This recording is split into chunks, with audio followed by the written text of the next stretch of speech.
معزز سامعین گرامی قدر، گزشتہ دو خطبات سے آپ کے سامنے معجزات کے باب کو رکھ رہے ہیں۔ کوشش کریں گے کہ یہ باب جلد از جلد مکمل ہو اور سیرت کو غزوہ بدر کے بعد سے جہاں سے چھوڑا گیا وہیں سے دوبارہ شروع کرے، اور کوشش یہ کریں گے کہ وہ واقعات جو آگے چل کے معجزات کے حوالے سے سیرت کے باب میں آنے ہیں ان کی ریپیٹیشن نہ ہو۔ معجزات کا باب ایمان کو بڑھاتا ہے، اور معجزات کا باب اس بات کے اوپر دلالت کرتا ہے کہ جس رسول اور پیغمبر کے اوپر نباتات، جمادات، جانور بھی ایمان لے کے آتے ہیں تو انسانوں کو بھی انہی کے اوپر ایمان لے کے آنا چاہیے۔ اور معجزات سکہ سند سے جب ہمارے تک پہنچ جاتے ہیں تو گویا یہ معجزہ صرف اس وقت کے لوگوں کے لیے نہیں ہے بلکہ رہتی امت کے لیے صحابہ نے بیان کیا، سکہ راویوں سے بیان ہوتا چلا آیا،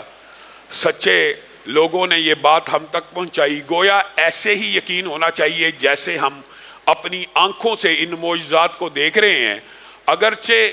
اسلام ایمان بالغیب کی تلقین کرتا ہے لیکن یہ معجزات تسلی کے لیے، تشفی کے لیے ہوتے ہیں۔ نبی کریم صلی اللہ علیہ وسلم بذات خود بھی اللہ رب العزت ان کی تسلی اور تشفی کے لیے بعض اوقات معجزات عنایت فرماتے تھے۔ مکہ کے جور و ستم، ظلم و ستم سے تنگ آ کر پریشان عالم میں، زخمی حالت میں ایک دن بیٹھے ہوئے تھے، آسمان سے جبریل امین کا نزول ہوا اور آپ کو تسلی اور تشفی دینے کے لیے جبریل امین نے کہا، اے اللہ کے رسول، وہ جو سامنے درخت ہے ذرا اس کو اپنے پاس تو بلائیے۔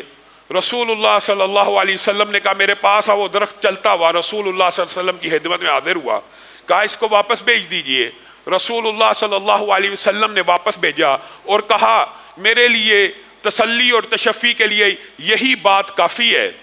اور پھر یہ بات بھی یاد رکھیے، یہ ایک واقعہ کلوتا نہیں ہے۔ نبی کریم صلی اللہ علیہ وسلم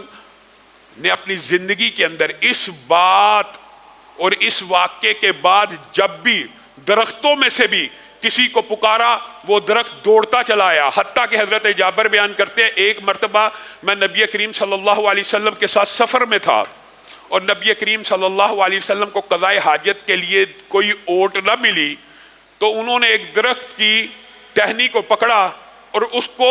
پکڑ کے اپنے پیچھے چلانا شروع کر دیا، اور میں حیران رہ گیا کہ درخت ایسے سر جھکائے چل رہا ہے کہ جیسے اونٹ کے ناک میں نکیل ہو اور کوئی رسی والا اس کو کھینچ رہا ہو۔ اس طرح رسول اللہ صلی اللہ علیہ وسلم نے ٹہنی سے پکڑا ہوا ہے اور اس کو چلاتے چلے آ رہے ہیں، اور پھر دوسرے درخت کو پکڑا، اس کو بھی چلایا، ان دو درختوں کی اوٹ لی، پردہ لیا، قضائے حاجت سے فارغ ہوئے۔ اور یعلا بن مرہ نے بعین یہی واقعہ کچھ دوسرے انداز میں بیان کیا کہ رسول اللہ صلی اللہ علیہ وسلم سوئے ہوئے تھے، ایک درخت رسول اللہ صلی اللہ علیہ وسلم کے پاس آیا اور آپ کے اوپر چھاؤں کر دی، آپ اٹھے تو یعلا بن مرہ نے رسول اللہ صلی اللہ علیہ وسلم سے یہ واقعہ بیان کیا، کہا یہ ایک درخت تھا جس نے اللہ سے اجازت چاہی تھی کہ میں اس دھرتی کے اوپر جو آخری رسول ہے اسے سلام کر رہا ہوں، تو اس درخت کو بھی یہ اجازت دے دی گئی اور رسول اللہ صلی اللہ علیہ وسلم نے کہا وہ مجھے سلام کر کے واپس لوٹ گیا۔ اور یہ صرف درختوں کی بات یہاں تک نہیں ہے، ایک اعرابی کو رسول اللہ صلی اللہ علیہ وسلم نے ایک بدو کو کہا تو میرے پہ ایمان لے کے آئے گا؟ کہا کوئی دلیل، کوئی نشانی؟ کہا یہ جو کھجور کے ہوشے لگے ہوئے ہیں اگر یہ گواہی دے میں اللہ کا رسول مان جائے گا؟ کہا مان جاؤں گا۔ رسول اللہ صلی اللہ علیہ وسلم نے کھجوروں کا اشارہ کیا، وہ دوڑتی ہوئی رسول اللہ صلی اللہ علیہ وسلم کی بارگاہ میں پیش ہوئی، رسول اللہ نے واپس بھیجا۔ وہ بدو کہنے لگا اللہ کی قسم اس کے بعد تو مجھے کسی بھی نشانی کی کوئی ضرورت نہیں، اور اس